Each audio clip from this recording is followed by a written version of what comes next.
असं आहे की ते एकत्रित आले याचा मला आनंदच आहे। ते एकत्रित येण्यामुळे फार काही घडेल राजकीय दृष्ट्या असं जर कोणाचा समज असेल तर तो बाळबोध समज आहे। आणि मी म्हणजे आता असं सहज माझ्यासमोर टीव्ही चालू होता म्हणून मी आपलं बघत होतो, तर काही माध्यमं तर असं दाखवत होते की जणू काही रशिया आणि युक्रेनचीच युती होते आहे।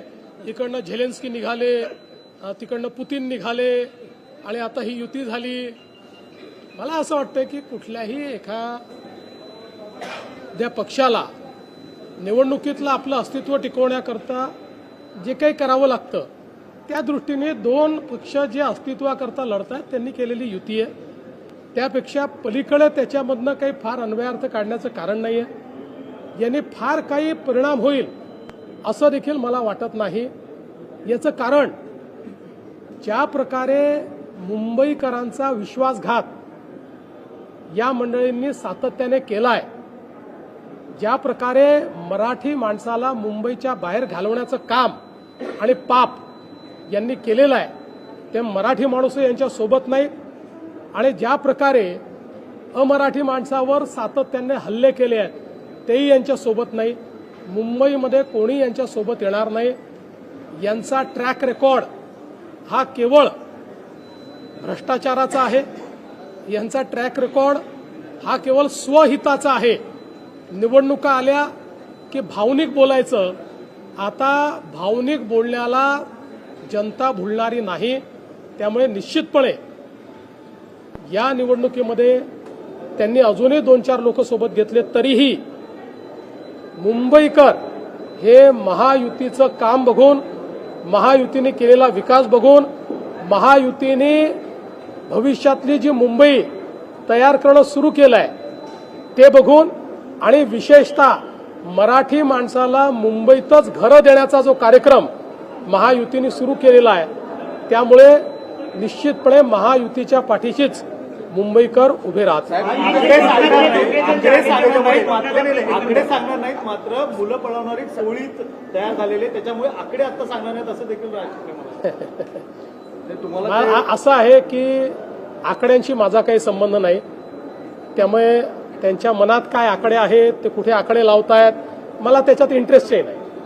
एवढंच आहे की म्हणजे ज्या प्रकारे ही पत्रकार परिषद झाली त्याच्या पाठीशी जो हाईप तयार केला होता, खोदा पहाड़ और चूहा भी नहीं निकला। तुम्ही दिला होता कटंगे आणि बटंगेचा नारा, तोच त्यांनी आता घेत आहेत आणि त्यांचा असा दावा आहे की मराठी माणसावर ही परिस्थिती आली मुंबई तोडण्यासाठी। पुन्हा एकदा सांगतो, त्यांनी लक्षात घेतलं पाहिजे, ते म्हणजे मुंबई नाही, ते म्हणजे मराठी नाही, ते म्हणजे सर्व काही आहे। हा जो काही त्यांचा गर्व आहे, हा जो काही दुराभिमान आहे, या दुराभिमानामुळेच मुंबईकर त्यांच्यापासून दूर गेले। कारण मुंबईकरांना सेवेकरी हवे आहेत, मुंबईकरांना त्या ठिकाणी राज्य गाजवणारे आणि स्वतःचा फायदा पाहणारे नको आहे। प्रयत्न जो आहे तो दिल्लीतले दोघे जण करतायत। अमित शहा आणि मोदींवरती सुद्धा उद्धव ठाकरेंनी पुन्हा एकदा टीका केली आहे। मला असं वाटतं काही तर स्क्रिप्ट बदलली पाहिजे। किती वर्ष एकच स्क्रिप्ट घेऊन हे लोक फिरणार आहेत? काही तर नवीन आणा। आणि जसं मी सांगितलं, मी तर मागच्या वेळेसच घोषणा केली होती, उद्धवजींनी विकासावर बोललं तर 1000 रुपये मी देईन, पण अजून माझे 1000 रुपये वाचले आहेत, अजून विकासाचं एकही गोष्ट ते बोलत नाहीत। आता ही निवडणूक विकासाची, मुंबईकराच्या हिताची निवडणूक आहे, त्याच्यावर ते एक शब्द बोलू शकत नाही। त्यांना 25 वर्षाचा हिशोब द्यावा लागेल, मिठी नदीतला हिशोब द्यावा लागेल, मराठी माणसाच्या घराचा हिशोब द्यावा लागेल, देऊ नाही शकत। संपलेल्या पक्षावर आम्ही कधी बोलणार नाही, संपलेल्या पक्षावर आम्ही बोलणार नाही असं म्हणणाऱ्यांना आता त्याच पक्षासोबत युती करावी लागली। 20 वर्ष एकमेकांकडे गेले नाहीत, भावनिक आवाज म्हणतायत, मराठी म्हणतायत, एकंदरीत सगळं कसं बघतायत? मुळात तुम्हाला क्रेडिट पण तेच देतात की तुम्हीच एकत्र आहात। बघा, आमच्या नवनाथ बदनी परवाच याचं अतिशय सुंदर विश्लेषण केलेलं आहे। हा भीती संगम आहे, हा प्रीती संगम नाही। दुसरीकडे जुने व्हिडिओ आहेत, त्या जुन्या व्हिडिओच्या जुने जे व्हिडिओ आहेत त्या जुन्या व्हिडिओच्या संदर्भात तुमचं सुद्धा म्हणताय की तुमचा एक व्हिडिओ आहे की आली व्हिडिओ तुमचा आहे असं आहे। व्हिडिओ तर काही तयार करता येतात, पण एक गोष्ट स्पष्टपणे सांगतो, अख्ख्या दुनियेला माहिती आहे देवेंद्र फडणवीस पैदाच हिंदुत्ववादी झाला, हिंदुत्वात पैदा झाला, हिंदुत्वातच मरेल. फक्त मतांकरता भगवी शाल घालणारे आम्ही नाही, फक्त मतांच्या करता रोज मत बदलणारे आम्ही लोक नाही. आम्ही हिंदुत्ववादी कालही होतो, आजही आहोत आणि उद्याही राहू. आमचं हिंदुत्व जनतेने पाहिलेलं आहे आणि त्यांना ते मान्य आहे. परप्रांतीयांना देखील आता मुंबईकर म्हणा असं देखील आता सुरू झालेलं पाहायला मिळतं. गेल्या काही वर्षांपासून आजच्या प्रेसमधून जवळपास दिसून येतं की परप्रांतीयांना प्रत्यक्षरित्या मराठीचा बाहुला मला आनंद आहे. किमान निवडणुकीत मत मिळवण्याकरता तरी आता त्यांनी आपलं मत बदललेलं आहे. नेहमीप्रमाणे पलटी मारलेली आहे, पण ही जी मारलेली पलटी आहे ती सुखावं आहे. त्यामुळे त्याच्यात त्यांनी तसंच राहावं, उद्या पुन्हा त्याच्यात बदलू नये. पण शेवटी जुनी पापं तर आहेत ना, ती लोकांनी बघितलेली आहेत. जुनी पापं धुता येणार नाही. खास करून नितेश राणे किंवा असे मंत्री हिंदुत्ववादीकडे सगळी भूमिका घेऊन कुठेतरी ह्या सगळ्यांना पोलराईज करतायत आणि यामुळेच भाजपला फायदा होईल असं देखील एकत्रित सुरू त्यांनी सांगितलं.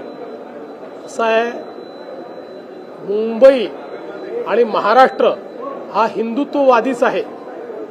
जे जे लोक हिंदुत्ववादापासनं फारकत घेतील, जे जे लोक त्या ठिकाणी लांगुल चालन करतील, त्यांची काय अवस्था होते हे विधानसभेच्या निवडणुकीत त्यांनी बघितलेलं आहे. आम्ही हिंदुत्ववादी होतो आणि आहोत. आम्ही संकुचित नाही आहोत.